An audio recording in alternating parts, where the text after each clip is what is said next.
நவகிரகத்துல சூரிய பகவான் தான் அதிபதி. அதுக்கு அடுத்தது சந்திர பகவான். சந்திரன் முடிஞ்ச செவ்வாய். செவ்வாய் அதுக்கு அடுத்தது புதன். புதனுக்கு அடுத்தது குரு பகவான். குருவுக்கு அடுத்தது சுக்கிரன். சுக்கிரனுக்கு அடுத்தது சனி பகவான். சனி பகவானுக்கு அடுத்தது ராகு. ராகுக்கு அடுத்தது கேது.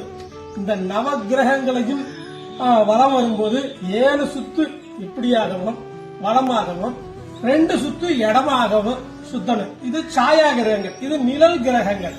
இந்த 7 பேருக்கு தான் உருவம் இருக்கு. இந்த 2 கிரகத்துக்கு உருவம் இல்லாதது. ராகுக்கு தலை மட்டும்தான் இருக்கும், கேதுவுக்கு தலை இருக்காது. இது மட்டும்தான் இருக்கும். இந்த நவகிரகங்களை சனி பகவான் மட்டும்தான் தர்மவான்.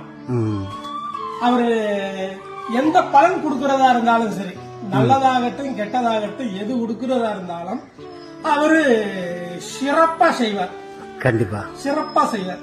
ஏன்னு கேட்டீங்கன்னா, நல்லது செஞ்சா நல்லது, கெட்டது செஞ்சா கெட்டது.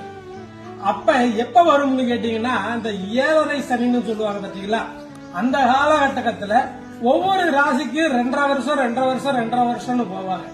அப்ப அந்த காலகட்டத்துல யாரு என்ன பலன் செய்தார்களோ அந்த பலனுக்கேற்ப பலனை கொடுப்பார். இவருடைய குருநாதர் யாருன்னு கேட்டீங்கன்னா காலபைரவர், மகா காலபைரவர்.